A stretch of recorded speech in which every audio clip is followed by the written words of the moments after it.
We would have a little introduction of new people here today, but since we're going to try to save time, we're going to skip that. And we're going to have Becky come up and introduce Dr. Nelson, and then we'll roll from there. It's my great pleasure to introduce my favorite cardiologist, Dr. Matthew Nelson. You only know one, right? You better say that. He'll be speaking to us today on an avocado a day keeps the cardiologist away. No, I had mine yesterday. In the form of guacamole.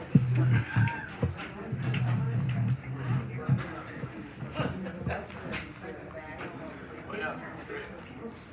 Oh, that was... Well, I went to work today, and everybody's like, boy, you look really nice. Like, I don't look nice every other day. But I said, well, you put lipstick on a pig, it's still a pig. And I love that you guys are eating cookies today. Love it. Just kidding. I work at St. Al's. I've been there 8 years. Prior to that, I worked in North Dakota for 5 years, and then my wife became a human icicle, so we had to move somewhere else. Any of you from North Dakota? No, so. Oh, South Dakota. Do you know why the trees? Well, you're from North Dakota. What part?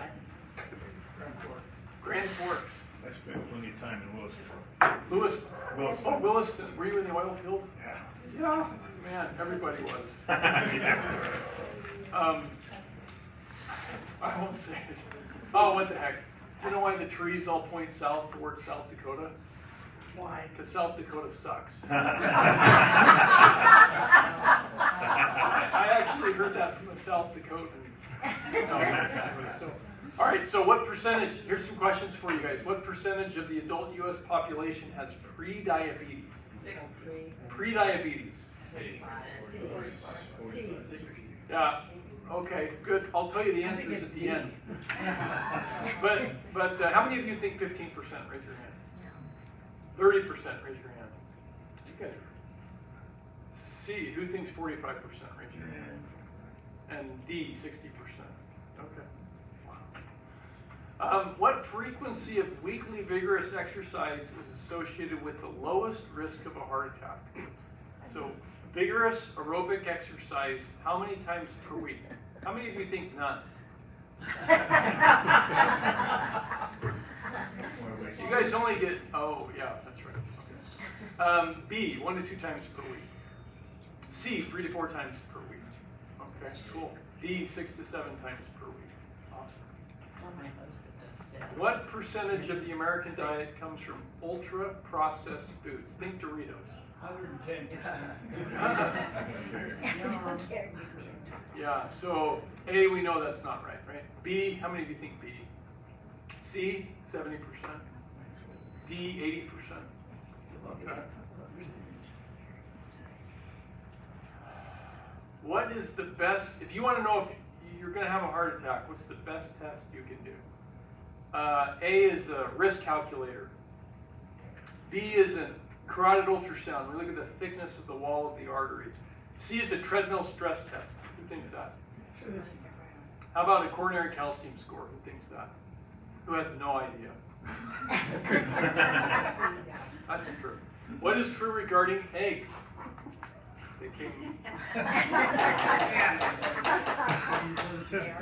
They did come after chickens. C, are they bad for you?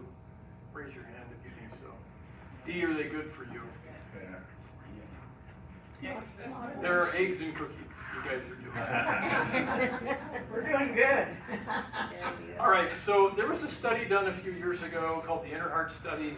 It's 15,000 people that had heart attacks. The question was, what lifestyle factors contribute to heart disease? And they found something really fascinating.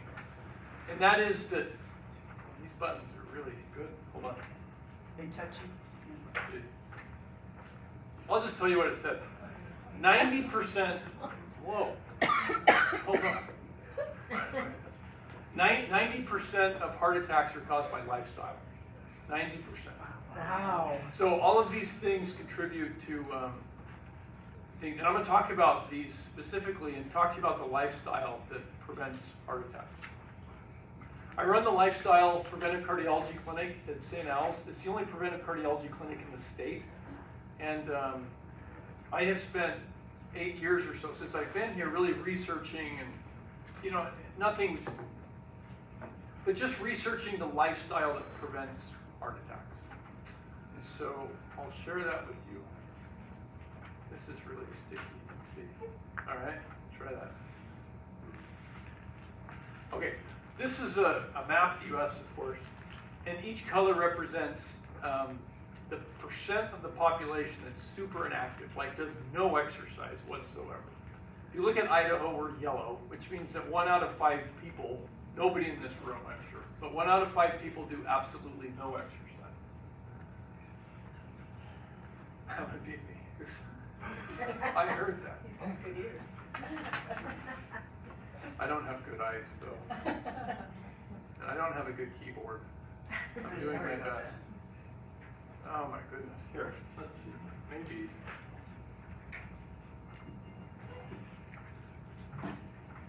All right. Here's high blood pressure. High blood pressure contributes greatly to heart attacks. In Idaho, we have the prevalence of high blood pressure is about 1 in 3 people. You can see Idaho. You can see Boise's, the darker orange there. Ultra processed foods. You guys are really pessimistic. It's about 60% of our diet is ultra processed foods. And in the end, ultra processed foods are probably the most powerful contributor to heart disease that we have. So the U.S. leads. We get the gold medal in ultra processed food consumption in the world. 60%. UK is really close behind us. Depression is also a risk factor for heart attacks, and Idaho does pretty well.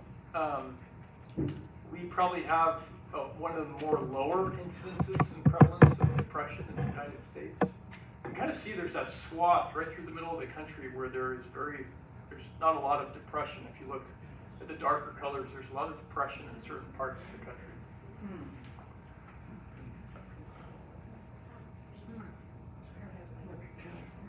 Where's Alaska then? I know, but so do we. And I can't Yeah. handle the heat. Hawaii, man, there's no depression in Hawaii. What are we doing here? All right, let's see, tobacco use. There's about 1 in 5 people that use some sort of tobacco product, and I'm counting cigarettes and vaping and cigars, chewing tobacco. 1 in 5. It used to be a lot higher. We've really done a great job of getting off tobacco products.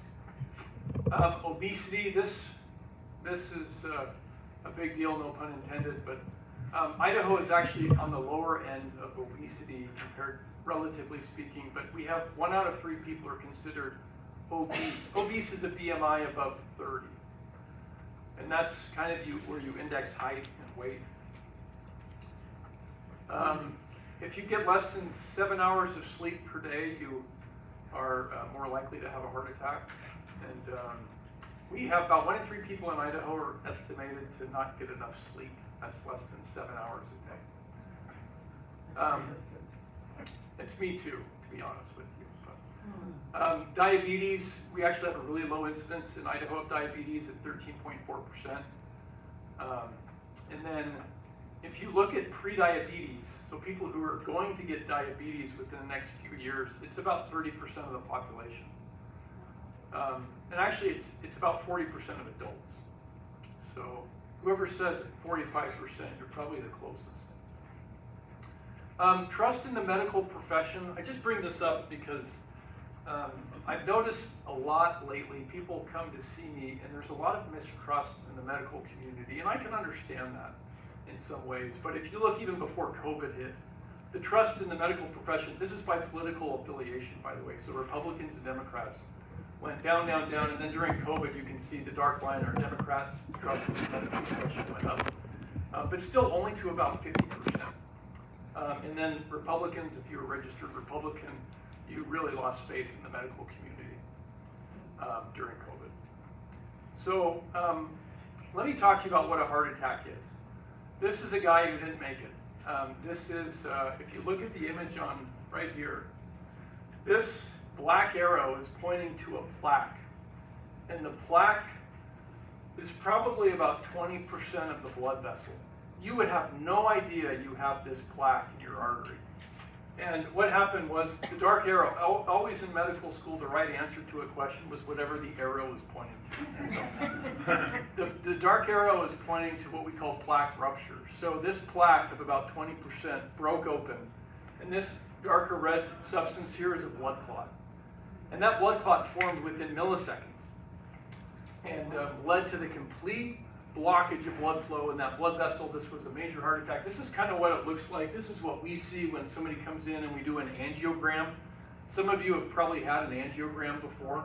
But you can see this little thing right here. That's like a 99% blockage right there.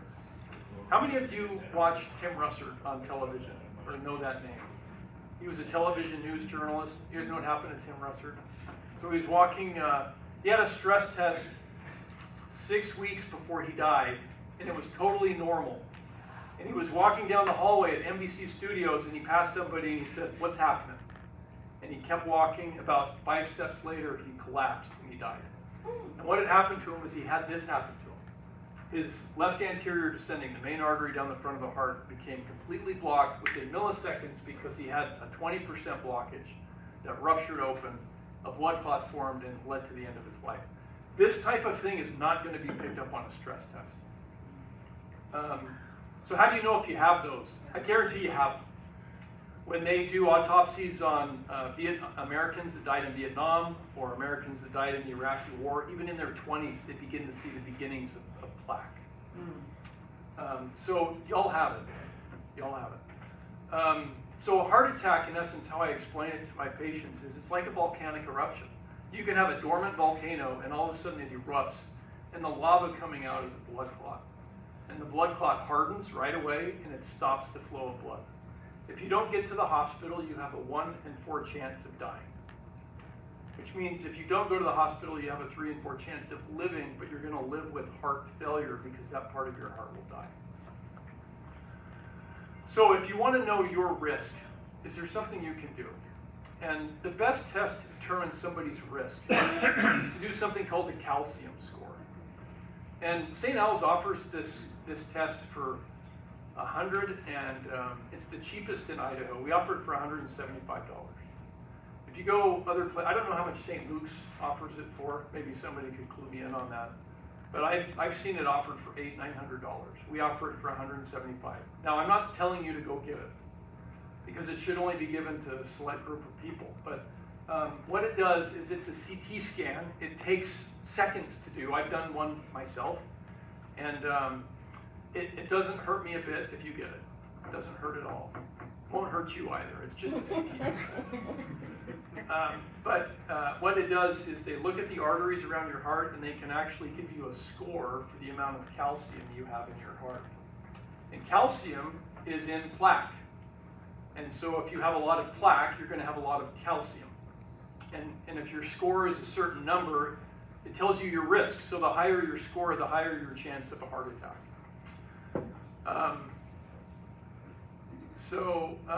It doesn't tell you, there's a big misconception if you get a calcium score that it tells you if you have a blocked artery. It has nothing to do with that. It only tells you your risk of a heart attack in the next 10 to 12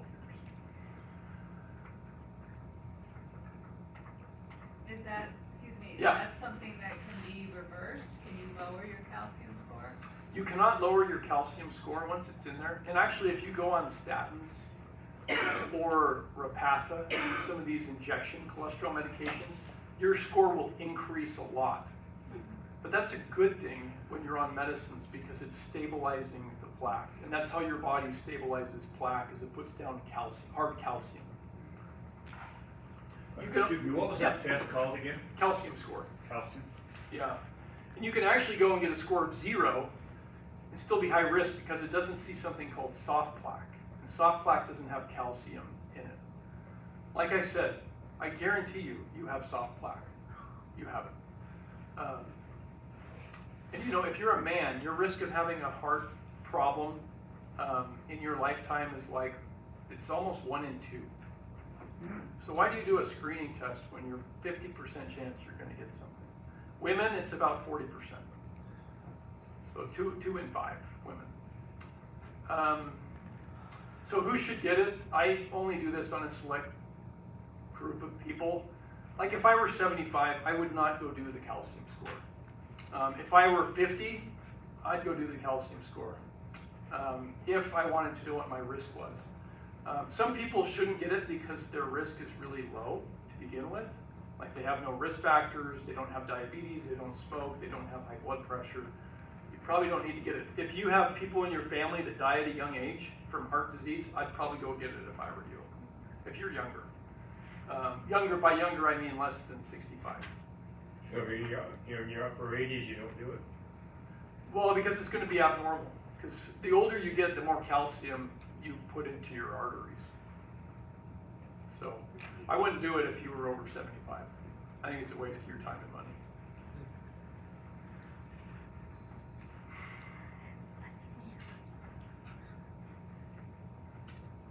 All right, let's see.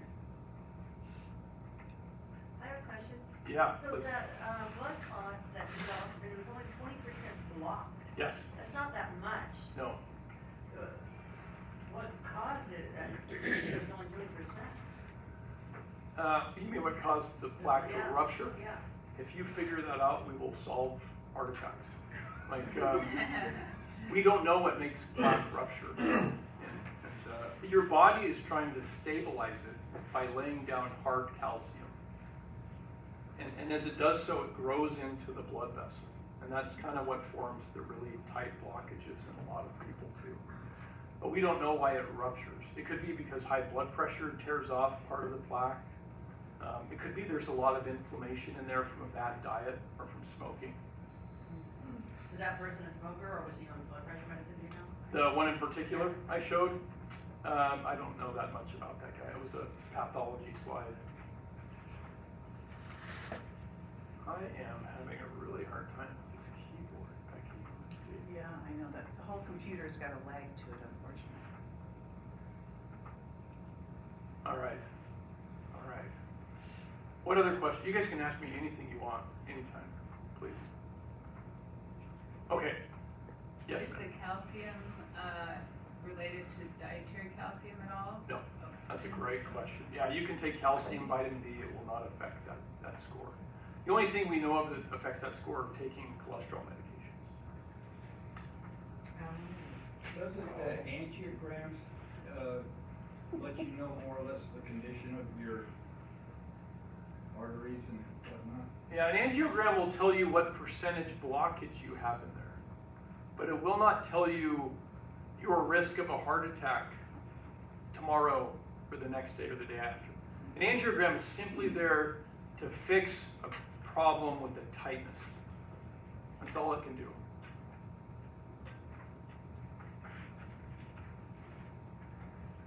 How many of you have had a heart cath? I'm just curious. An angiogram. Okay, about half. Okay. Let me talk to you about the lifestyle we know that prevents heart disease. This is the best amount of and type of exercise to do. Remember 3 numbers. So number 1 is to do moderate activity once a day. And by moderate activity, I mean walking. And the company that invented pedometers a few years ago was a Japanese company. And the name of their company contained the number 10,000. So when they came out with the pedometer, they said, well, how many steps should we recommend people get in a day? Well, since our company name has 10,000 in it, we're going to recommend 10,000 steps a day. So there's no science behind that, but there is science behind this number, and it's 9,000. Anything beyond 9,000 steps, truthfully 8,800 steps a day, has no further benefit to somebody's health than walking 8,800 steps a day. So I would recommend that you walk every day. Whether that be cumulative or you go out for a walk, try to hit a higher step count than what you've been doing. Number 2 is strength train 2 times a week. 20 to 30 minutes at a time. That can be calisthenics, it can be weights, it can be going to the gym, but do something for strength. One important thing about strength, especially of your legs as you get older, is it maintains freedom. If you cannot walk and you cannot maintain your balance, you have very little freedom. You can't travel, you can't go to the store. Over the age of 65, if you're over 65, in 2023, there was like almost 1 million visits to emergency rooms for falling. If you don't have strong legs, you're going to fall. So work on strengthening your legs. Number 3 is vigorous activity. So what you think of when you think of exercise, like jogging or swimming or getting on a stationary piece of equipment, do that 3 times a week for 30 minutes at a time. If you do those things, you are doing the best amount of exercise to prevent heart disease that we know of. People who exercise 6 to 7 days a week actually have more heart attacks. And that's been shown in several studies. The mortality rate for exercise is best when it's about 3 times a week. Is there a reason for that we know of? I have a hypothesis, and that is that people who do a lot of exercise, when you exercise, your blood pressure goes high. We know that if you get on a treadmill and we do treadmill stress tests, you'll see people's blood pressures go up to about 200/80. Ooh, That's normal. I mean, it should. wow. If you're exercising a lot, your body is exposed to a very high blood pressure for a very long period of time. And that may be the issue. So if you train for triathlons, marathons, and you do that for years and years and years, we actually see that those people have a lot of damage to their coronary arteries when we image their hearts. The message is you don't have to be a marathon runner. That's good. So I'll just and so the image to your left, yeah, is Phidippus? Achilles? No, it's Phidippides. Phidippides. He was the courier in Athens that had to run to Marathon. And that was 26 miles away, and then he ran back to Athens, and when he shouted that the Greeks had won, he died. Oh. Remember this story? So to commemorate his life, they run the marathon, which is 26.2 miles. Just another sign that excessive exercise is not a good thing. You got many of you probably know Jim Hicks. He kind of got the running craze going in the 70s. He died while running. And turns out he ignored chest pain that he had been having for weeks. And when they did his autopsy, he had blockages everywhere in his heart. And then the middle book there, Born to Run, has anybody read that book? It's an awesome book. But it's about the Tarahumara Indians in northern Mexico, and they're the running tribe, so they run miles and miles between villages. There was an American guy who went down and lived with them and adopted their lifestyle. His name was Micah True. And he would run for hundreds of miles in a week with these natives. And he came back to New Mexico. So the book was published. He became this kind of hero kind of guy. But a few years after the book was published, he went running in the New Mexico desert, never came home. And they found him next to a stream, and he had died of cardiac arrest. And when they did his autopsy, his heart was dilated or enlarged, and he had scar tissue all over his heart. So is excessive exercise dangerous? It could be. We can't say for certain, but the point is you don't have to be this phenomenal athlete to prevent heart disease. The amount of exercise is very low. Well, I have a question. I'm having a hard time formulating it in my mind. I was 75 when I climbed Mount Boro, for example. Yeah. I was a mountain climber. Yeah. I had a surgery that went haywire 8 years ago that slowed me down. But I got back to where I was climbing the foothills. I could go maybe 500-700 foot of steep climb. 11 months ago, I had a surgery that went haywire. Should have put me in the hospital one day. I was in 19 days, and my stamina has not come back. I cannot climb I have no energy, and I can hardly climb stairs. Do I need to see a cardiologist? Is there a heart-related thing there, perhaps? Are you trying to get back in shape? I am. I go up and I have a mile and a half loop I take across Lucky Peak. It's kind of rolling. It doesn't climb very much. I try climbing. I don't have stamina to climb yet. I go to St. Al's and I climb the North Tower. I used to do 28 to 35 stories at a session, 7 at a time. Today, if I do 3 stories, I'm pulling myself up by the handrail. So How long have you been trying to get back into shape? well, Couple I got months? out of the hospital. This surgery I had was last November. So since then, I've been trying to increase a little bit. So the most common sign of a heart problem is chest pain. The second None of most that, no common chest sign is shortness of breath. I don't have any of that. Yeah. I just don't have stamina. Yeah, I mean, it probably, you can, there are other things in the heart like heart failure or a heart valve problem that can cause lack of stamina too. So So is there any medical people I should see about this? I start with your primary care doctor Okay. and then they can refer you out from there. Okay. Thank you. What about dietary patterns to prevent heart disease? Certain foods get bad raps, like eggs. Eggs are in prison 1 year and they're out the next. And what else can you think of that has been bad for you? Fat is another one. You've been told to eat a low-fat diet before, yes? What else? Red meat, you've been told that's very bad for you. Refined sugar, carbs get a bad rap, don't they? These dietary patterns are all associated with less heart disease. And I'll just point out some of them. One is eat a small dinner. And if you eat most of your calories in the morning and in lunch, and you have the least amount of calories for dinner, that type of eating pattern is associated with the least amount of disease, like not just heart disease, but diabetes, other metabolic derangements.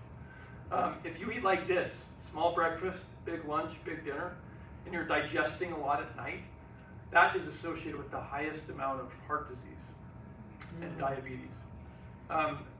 Probably because of something called the circadian rhythm. When you eat a big dinner, you're digesting at night. Your body does not want to digest at night. It wants to sleep, and so you never get deep sleep, and there's a possibility that you may be just not resting well. For those of you who eat a small dinner, or do an experiment. Take a few days. If you eat a big dinner, try to eat the opposite way. Big breakfast, medium lunch, small dinner, and I almost guarantee you, you're going to wake up the next morning full of energy. You will have slept well. Yeah. Okay, so, for example, we do that, and then, like my husband, he has a small dinner, we don't eat a heavy dinner, but then around 8 o'clock, he's hungry. He's always hungry. He wants to eat, snack at night, and he'll eat pretty good, snack throughout the night before he goes to bed. Are you the husband? Are you so glad she's here? But, so, is that bad? Well, is it bad? It's bad to be eating, to have your body digesting at night. If you're hungry at 8, yeah. Yeah, go ahead. I've been adjusting. I was always a bigger eater in the evening, and I've been trying to cut back because I would have the same thing. I'd eat dinner, and then I'd be hungry, and I'd snack on junk.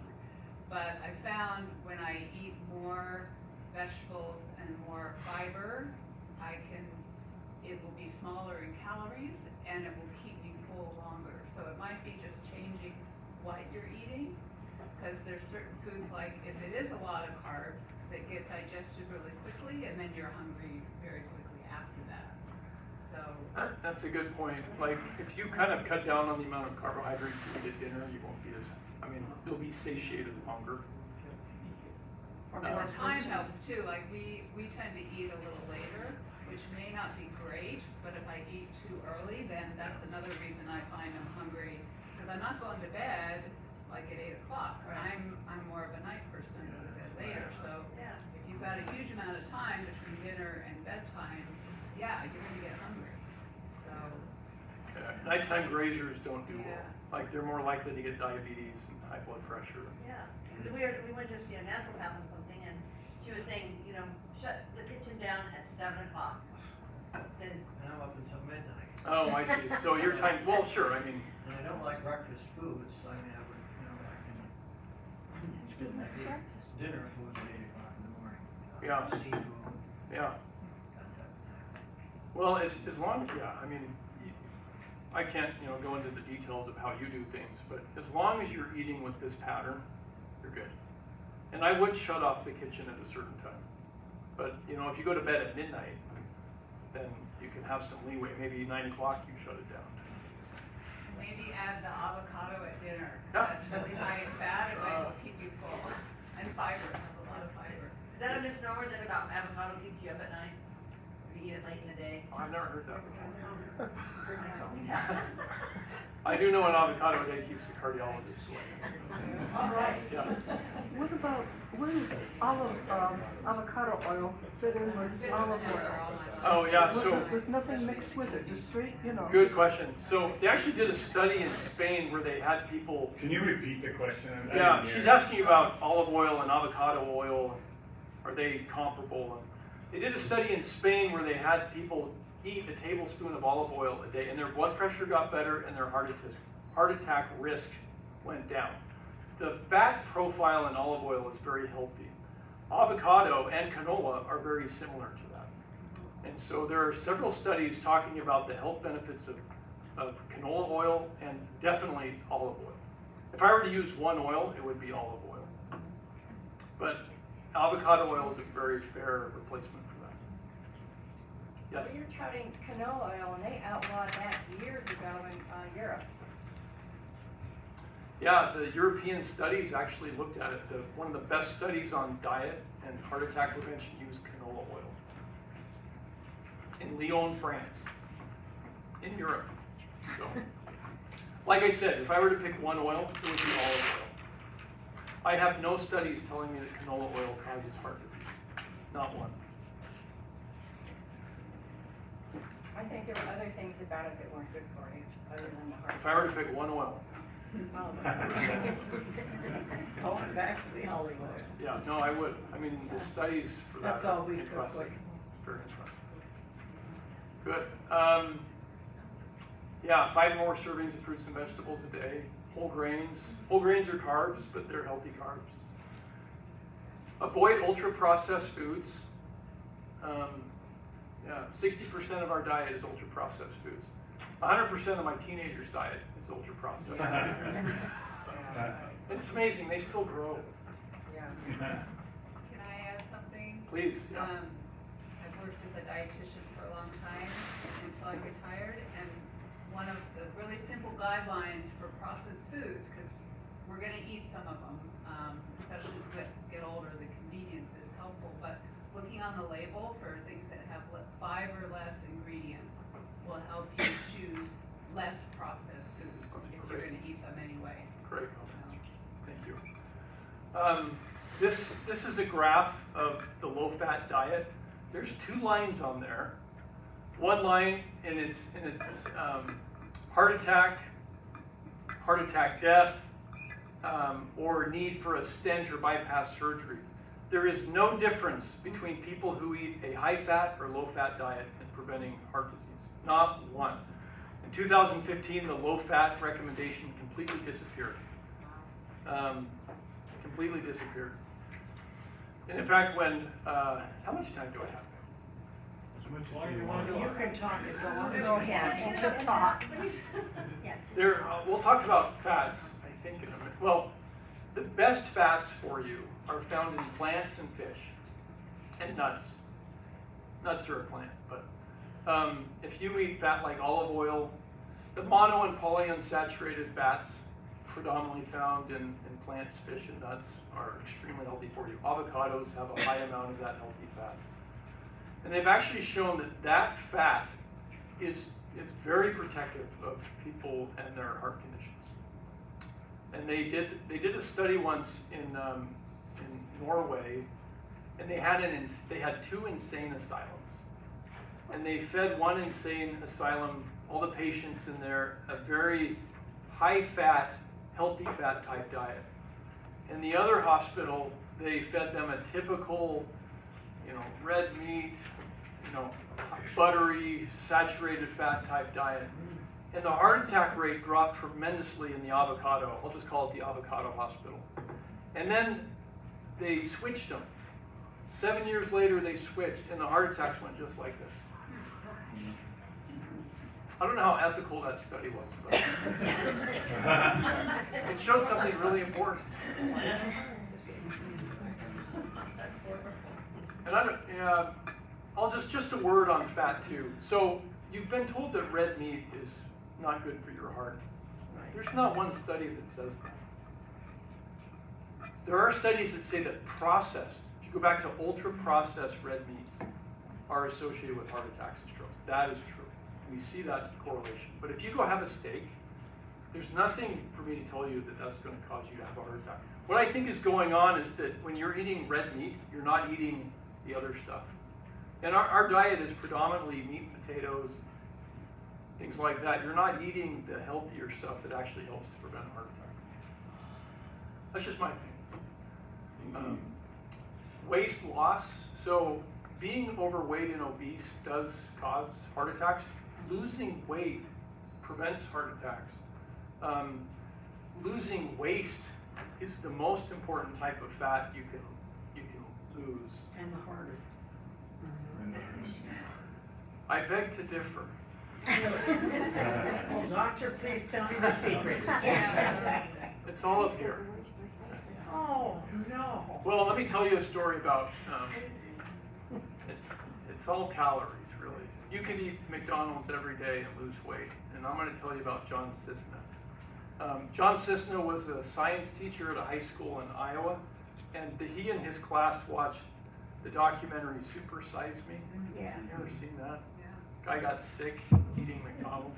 Anyway, they watched that, and the teacher said, I bet I could lose weight eating McDonald's every day. So he, with his class, came up with a 2,000 calorie diet every day for 6 months. And he said when he got done with it, it was Thanksgiving, and he said they had salmon and turkey, and he said, my mouth has never watered so much for food like that. But he ate McDonald's every day for 6 months. He walked for 45 minutes a day, and he lost 56 pounds over 6 months. What does that tell you? It's all calories. You could eat M&Ms all day, every day, 2,000 calories a day, and you would lose weight. That's his before and after picture. He wrote a book about it. So if you want to know how many calories you have to eat to lose weight, use artificial intelligence.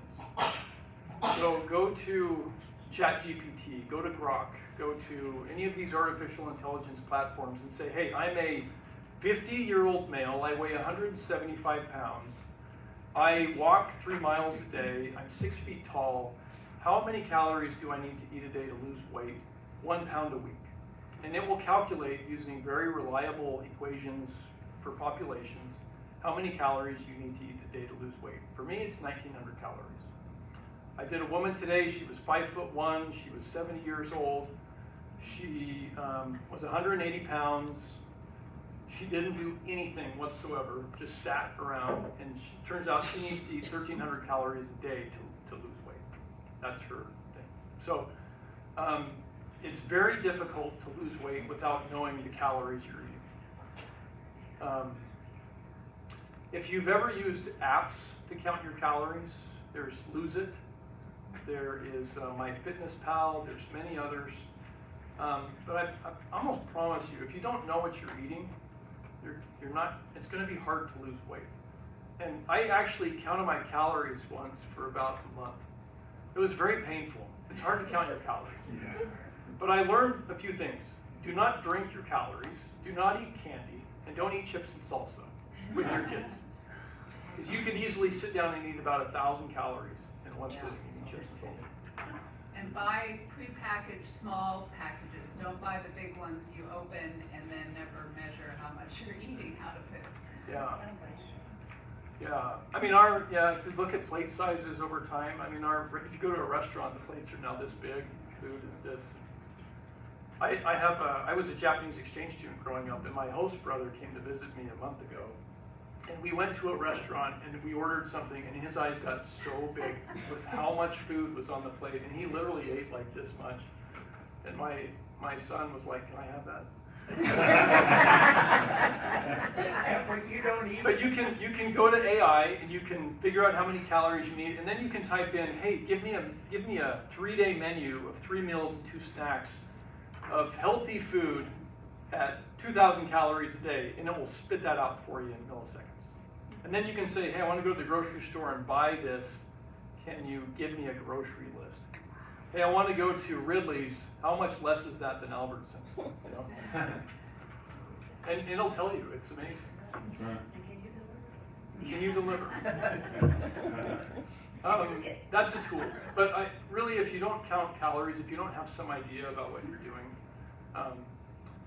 it's going to be hard to lose weight. I've actually looked into this. How many of you have heard of Huel? Huel. Huel. Yeah, Huel's amazing. It's very inexpensive. The meals are about 400 calories a pop. Tastes like cardboard, but you know what you do.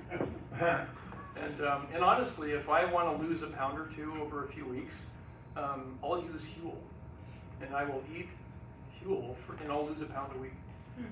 Unbelievable.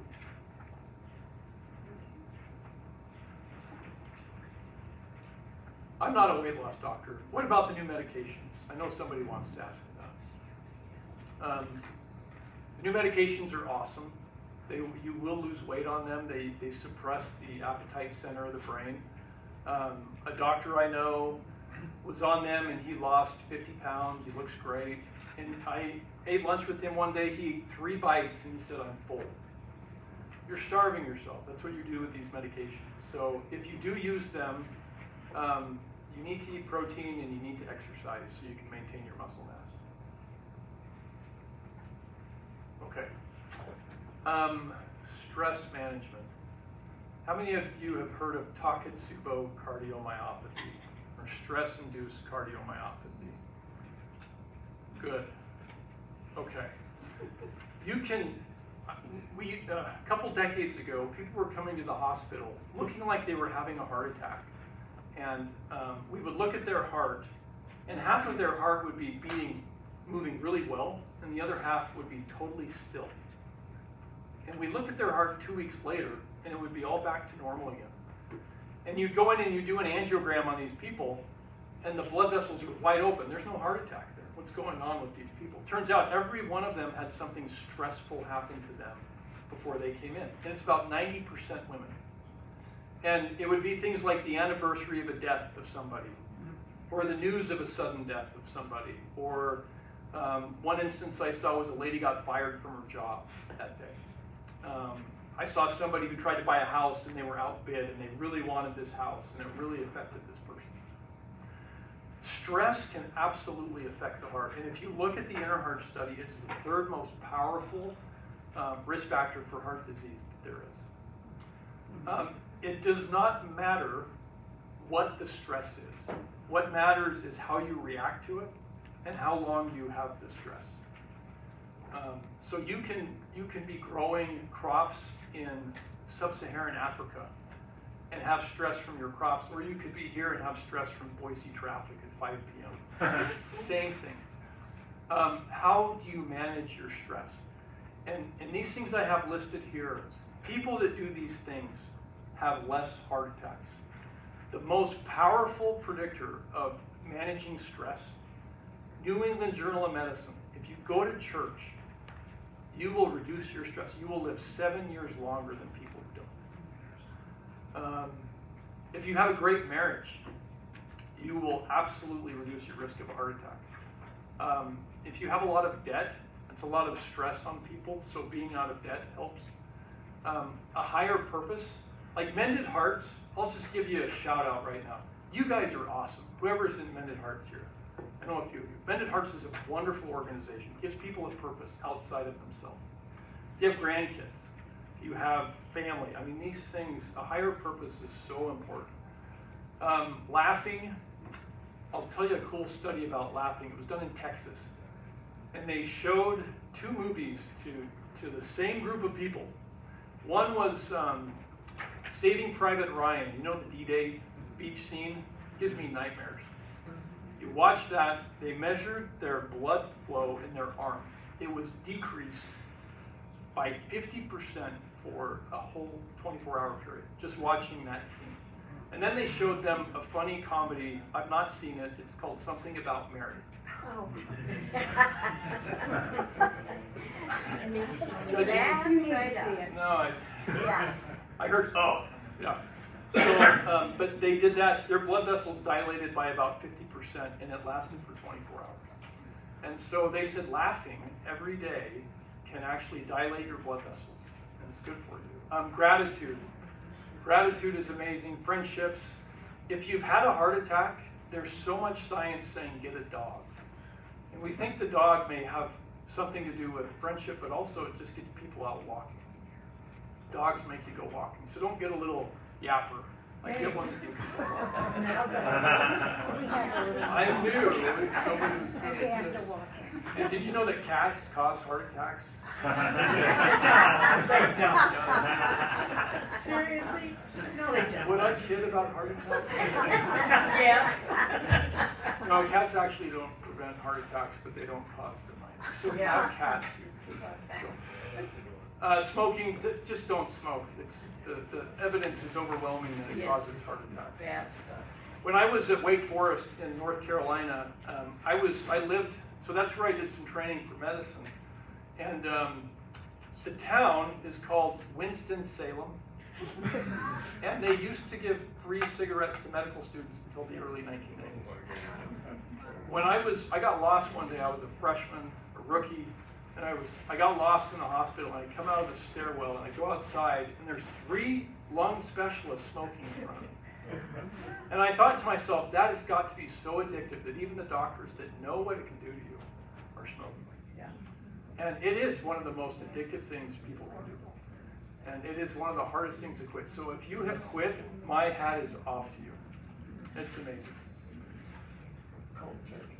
Don't chew or smoke anything. Even chewing tobacco raises your risk of heart disease. Cigars. Marijuana raises your risk of heart disease, among other things. Vaping also raises your risk of a heart attack. Don't vape. All right. No, seriously, what time do I have to be done? I don't want to keep people longer. You're doing well. 3? Very good. What's that? How long do you have, Roy? Yeah. Got till 4. Oh, I know that Tom would like some advice for maybe our group on how we can be more effective in the community. You know, I walked into somebody's room in the hospital Monday, and they had a Mended Hearts pamphlet on their thing. And I was so happy to see that. What can you do? I think given the events of last week, you can just be a good friend. I don't know. What can you do in the community? You can just visit hospitals and keep doing what you're doing. I love what you guys do. So peer-to-peer support is quite valued then in the medical community. Oh, yeah. Yeah. You'll notice that one of the stress reducers was friends. You guys are good friends. You guys are good friends. Sleep 7 to 8 hours a night. I'll just point out that naps are really good for you. Yes. Short naps. If you're napping for 20, 30 minutes a couple times a week, that's actually been shown to reduce heart attacks. Can that be included in the 7 to 8 hours? The napping? Yeah, right. Oh, it's on top of that. It's good. Yeah. Yeah, people who nap longer than an hour are, that's actually been shown to be associated with the higher incidence of heart attacks. There's, have you guys ever taken a long nap and woken up really groggy? Yes. That's, there's a medical term for that, but the reason why that happens is because you're getting into the really deep REM sleep. And when you sleep for 20 minutes, you don't quite get there, so you don't wake up groggy, and but it's enough to just kind of relax your brain for a bit, so you wake up, a little bit more invigorated. What about sleeping, like my sister, she sleeps 10 to 12 hours every night. Is that, Yeah, excessive sleep has also been associated with it. I'm not saying it causes it, it's just people who do that have more heart attacks. So I don't know why she sleeps that long. Maybe there's a health reason for it. When, before we had light bulbs, the average American would sleep about 10 hours a night. But now I think the average is about 6.5. But 7 to 8 hours is good for you. The right temperature is about 65 to 68 degrees in your room at night. And the reason why you fall asleep is because your body temperature goes down. And when your body temperature hits a certain point, that's when you begin to release melatonin. Your body releases that, and that's ultimately what makes you go to sleep. As you wake up, the cortisol levels in your body begin to increase. And we actually see a higher incidence of heart attacks around 5 in the morning. And we think it has to do with your body just kind of coming online, the systems are turning on, and it just triggers something that can cause a heart attack. So if you've had a heart attack, we want to get your LDL or bad cholesterol less than 70. And we usually do that with statins. We can do that with medicines called PCSK9 inhibitors. Those are the injection medicines you give yourself once every 2 weeks. If you've had a heart attack, we want your A1C less than 7. It's a diabetic lab test. Most people, we want their blood pressure, whether you've had a heart attack or not, to be less than 130 for the top number at home. But definitely if you've had a heart attack. Some people, we liberalize that up to about 140. And that's if we get you down into the 120s and you're feeling lightheaded and dizzy or standing up and getting really lightheaded. Probably raise you up a little bit. If you want to lose blood pressure with lifestyle, get this. For every 2 pounds you lose, if you're overweight, you can drop your top number by 1 point. I'll tell you, with these new weight loss medicines, I have been taking people off blood pressure medicines like crazy. Because they lose weight and their blood pressure gets so much better. I cannot express to you, if you're overweight, how much weight loss can help you be healthy. It will get you off a ton of medications. Diabetic medicines, blood pressure medicines, some people cholesterol medications. If you eat a diet high in fruits and vegetables, you can drop your blood pressure by 11 points over about 3 months.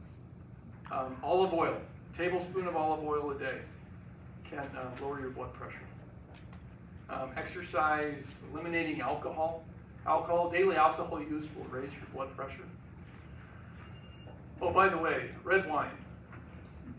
You guys drink red wine for your heart? Oh, yeah. No. Liar. So the French a few years ago noticed that they reported that their heart attacks were lower in France. And that surprised a lot of people because they eat a lot of saturated fat, so cheese and meats. And so people thought it was the red wine that was responsible for their lower incidence of heart attacks. Turns out the French actually miscounted their heart attacks. They have the same as everyone. Enough about the French. Okay. If you take ibuprofen every day, it'll raise your blood pressure.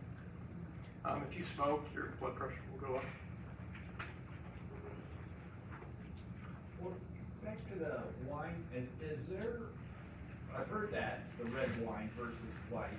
I rarely drink any, but when I do, I prefer white. But is the red better for you? Well, the red has antioxidants in it. I don't know about white, to be honest, but those antioxidants are found in grapes, fruits and vegetables. I don't think there is a better alcohol. In fact, I will tell you the results of a worldwide study and their conclusion on alcohol use was that the safest level of drinking is none. Yeah. You know? How about grape juice? We'll just try that. Yeah, I try to avoid any juice. To me, it's a processed food, like even orange juice. It's really just sugar. Grape juice, apple juice, orange juice. Yeah, my kids don't like it. If you want to lower blood pressure, we'll get there. If you want to lower your cholesterol, Ah. I'm trying. Oh, thank you.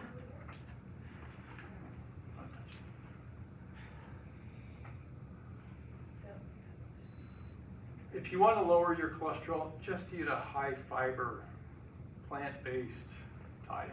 Like, all those patterns of eating I showed you before will lower your cholesterol. In fact, a healthy, high fiber diet will lower your cholesterol as much as a medicine. Are high fiber cereals good for you then? Some are, yeah. Yeah. So what's a plant protein? Edamame is a perfect plant protein. I think there's a few others like soy is. And what's like the best fiber? Best fiber? Because fiber comes in so many different, you know, some, I hear this fiber is for you, that fiber's not.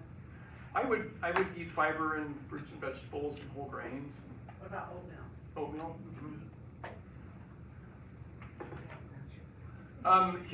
Here's a slide of, so let me just talk about statins for a minute, or any medicine that lowers cholesterol. Statins were discovered by a Japanese microbiologist in Kyoto, Japan. Who's ever been to Kyoto, Japan? Awesome place. You all should go. Right now, the dollar and the yen is so cheap. Like, go to Japan. My dad, we went there a few years ago. My dad was so excited because he could buy a McDonald's hamburger for $1. Kyoto's an amazing place, but this guy, this microbiologist, his name was Akira Endo, he was looking for an antibiotic, and he figured if you could stop bacteria from making cholesterol, that you could kill them. And so he was looking for a substance in nature that stopped bacteria from making cholesterol. And he found it in a mold on a rice kernel that he bought in a market in Kyoto, Japan. And this mold makes this substance that you can buy over the counter in red rice yeast or red yeast rice. And it is the exact compound the mold makes, but that is a medicine.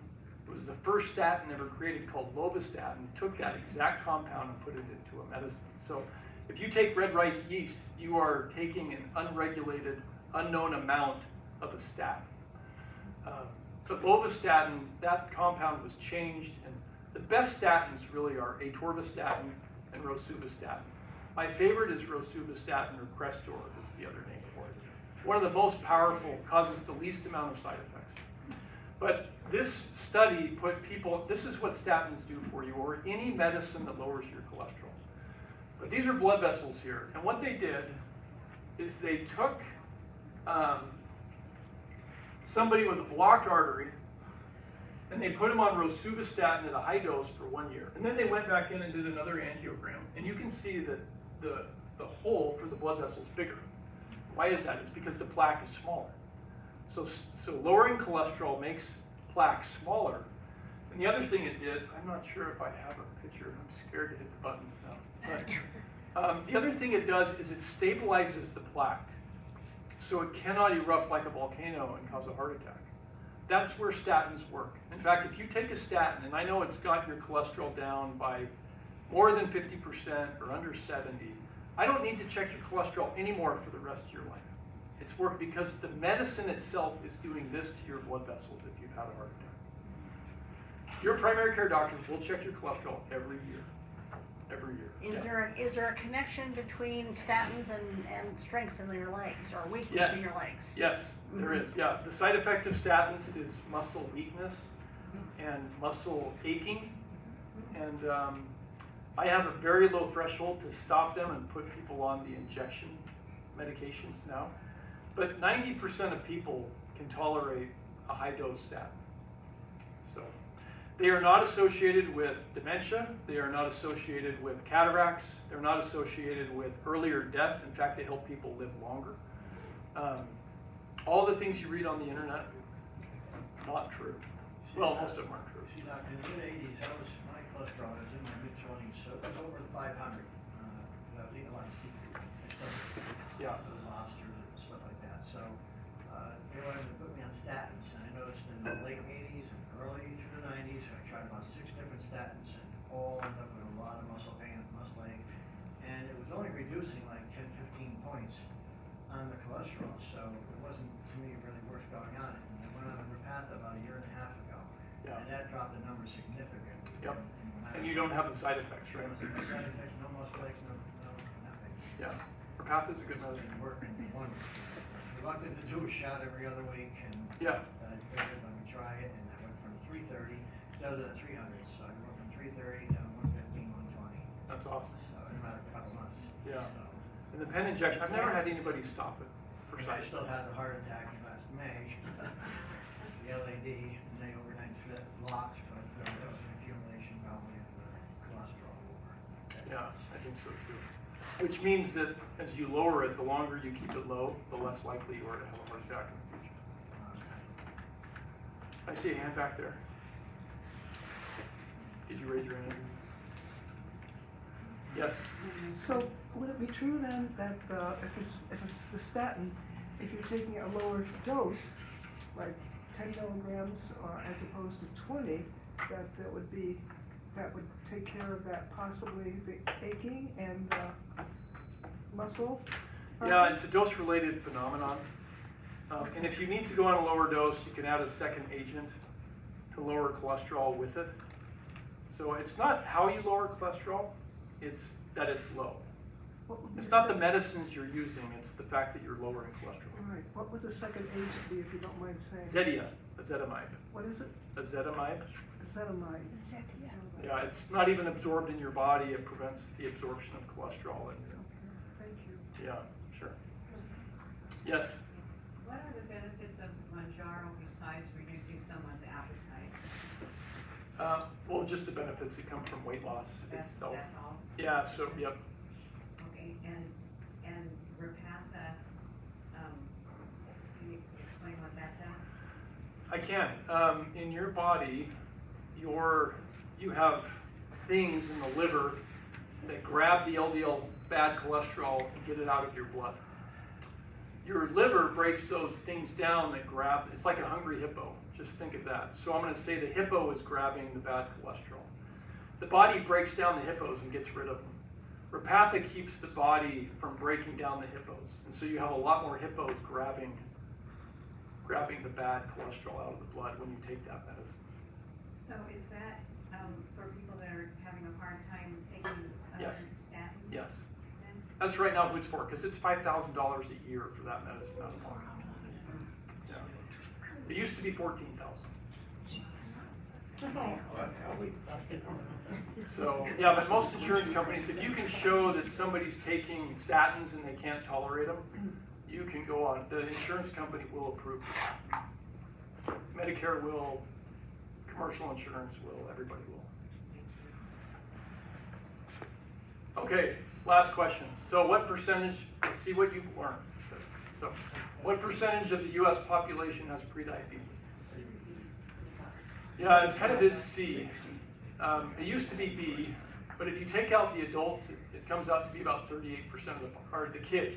If you take out kids, it turns out that 38% of the population is pre-diabetic. That's a lot, isn't it? Yeah. Oh man. Okay, well, what were the other questions? How much exercise? 3 to 4 times per week.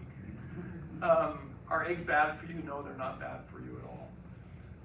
The best test to determine your risk of a heart attack is a calcium score. And what was the other question on there? Anyway, whatever. Yes? What's the test next? I had it a little over a year ago. It's like an ultrasound on the heart. What kind of? Echo. Echocardiogram. So what does, and that was all fine, but someone said that doesn't detect congestive heart failure. It can, well, so congestive heart failure is a clinical term. It just means that you're full of water. Heart failure, you can have 2 types of heart failure. Your heart can either not squeeze well, or it doesn't relax well. And an echo can see all of that. So if your echo is normal, you do not have heart failure. And normal is 60% or better, correct? In men, it's 52 to 70 for the ejection fraction. In women, it's 54 to 70%. So in high school, that's an F, but in cardiology, 60% is an A+. So if mine is normal, then I wouldn't need a calcium score test. Well, so you can have three types of heart problems. You can have framing, and that's the way your heart's made, or how it works. You can have electrical, which is your heart rhythms, or you can have plumbing. And an echo looks at the framing. So if you want to look at plumbing, you've got to do a stress test. If you want to look at electrical, you wear a heart monitor. Other questions? Yeah. Can you improve your ejection fraction if it's too low? What are the odds of that? Pretty good. It depends on why it's low. If you have blocked arteries and you fix them, a lot of people can get better. If you have high blood pressure and you fix the high blood pressure, it can get better. There's about 100 things that can cause a low ejection fraction. Oftentimes we don't know why the heart does that, but the treatment is the same. And there's 4 types of medicines we use for heart failure. And I would say in about 40% of people that go on those medicines, their hearts get better. And if they don't get better, we can put a special pacemaker in you that can help your heart improve. And the exercise, of course, will probably help that too, right? I can't tell you that exercise will raise your ejection fraction, but it certainly wouldn't hurt your ejection fraction. Other questions? Yeah. Is grok the place to go to find out how to make avocados taste good every day? Grok? AI. Oh, yeah.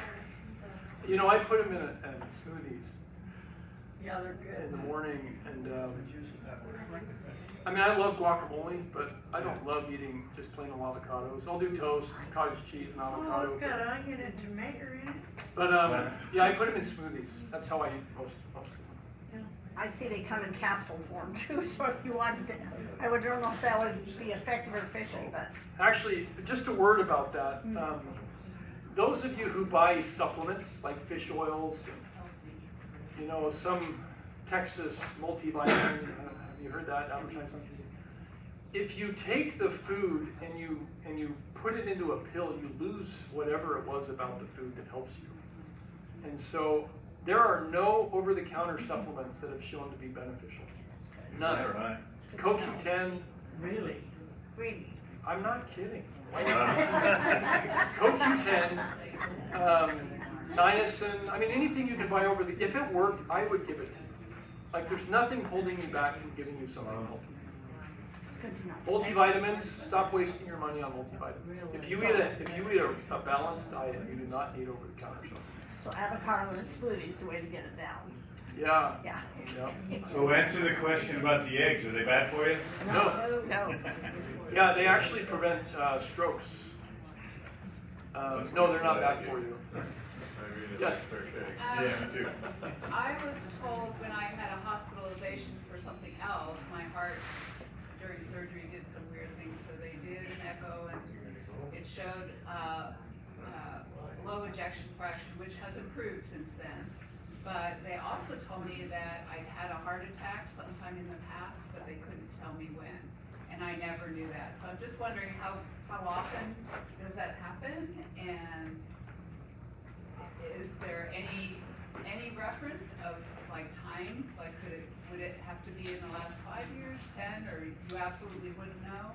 Yeah, about 20% of the population doesn't feel a heart attack. But people are often told they have a heart attack by an EKG, and it's wrong. EKGs are notoriously inaccurate for telling somebody they've had a heart attack. In fact, if an EKG says you've had a heart attack, chances are you probably, like 90% chance you probably have not. Wow. So, yeah. So what would be a better way is there another way to show that you had a heart attack? Yeah, well, an echo, if you know, on an echo you can see if part of the heart doesn't move. Okay, which is what they did, and they said they saw some part that had died. But if it got better later, Uh-huh. then it wasn't a heart attack. It was some sort of insult to your heart where that part of your heart wasn't moving. Which was the surgery, probably. Yeah, you sound like somebody who had that stress Takotsubo cardiomyopathy, where part of your heart wasn't moving, and then they looked later and it was all fine again. So it was probably the stress of the surgery that did that. Do I need to keep, like, my last echo was like 60%. You don't need to keep doing that. getting more echoes? No. No. My last one was 35. Gotcha. Yes, sir. The exercise regimen that you had suggested, is that good for transplants too? Are you a heart transplant guy? Yeah. Hey, Where did you get your heart transplant? University of Utah. Nice. When? 5 years ago. 5 years ago. I would ask your heart transplant team what they recommend for you. Yeah. 5 years. Good job. my That's friend. remarkable. That's awesome. That is awesome. Did you have an LDAT before? I did. For how many Yeah. years? We both have LVAD. Oh, you do? Yeah. So you got your heart at University of Utah, and you guys got your LDATs where? University of Utah. The same surgeon. I shouldn't announce this, but I will. Like, we're gonna start doing LDATs here in about a year. Yeah. We know. Only place in Idaho. No one in Idaho is doing it. So can you explain what that is? You wanna stand up? Left ventricular assist device, it's a heart pump that's implanted. And it runs off batteries, but at night you go on an electrical, some people don't, but I'll tell on her. oh, And mine only goes, I've had mine over 9 years, and mine only goes about 12 hours. The newer model will go 14 to 15. It's an artificial pump outside, well, it's inside the body, but the electrical, batteries are outside. Oh. yeah. Okay, wow. 9 years. And you? Almost two. So Impressive. that's not a transplant, it's just an added, It's either a bridge to a transplant or destination. You're done. Yeah. Hers is destination, mine was intended to be bridge, but I've just recently found out they're gonna do what they call an explantation instead, because my heart had Recovered, improved. yeah. So they're just gonna take the, fill that out and see if I can. There are, I don't know the number of people in the Treasure Valley that have LVADs. Do you guys know? There's been quite a few, but a lot of them have gotten transplants. Yeah. I think it's between 15 to 30 people with I thought it LVAD. was 45 the last I heard. Yeah, it could be. But they would be dead if there was no LVAD. Exactly. Well, just a tree branching remark about transplant. My older brother was the number 19 for the state of Oregon. They gave him 5 to 7 years to live, and he lived almost 23 years Wow. with a transplanted heart. And That's awesome. That's a miracle. That's fantastic. Absolutely. Cardiology, in essence, has gotten so much more advanced that the previous estimates of how long a heart transplant lasts you, and now they're retransplanting. We Oh have my a gosh. member that has had 2 transplants. Oh, wow. We have one guy who's had his 36 years, I think. He's had a transplant. Hey, thanks, guys. It's been Thank you. fun to talk. hey, give him a good round of applause. And all you people that don't belong to Mended Hearts, you either have to sign up today or pay $50. No, you gonna spend a minute with us, Doc? Thank you, doctor. Hey, Lisa, I got one question for you before you go. I get an email from Susie. She says that you're gonna introduce a new visiting program. Do you know anything about the new visiting program? Say that again? New visiting program, not for us, but for people that go see people that. We have Mended Heart volunteers already. Yeah, well, that's, never mind. All right. Okay. Thank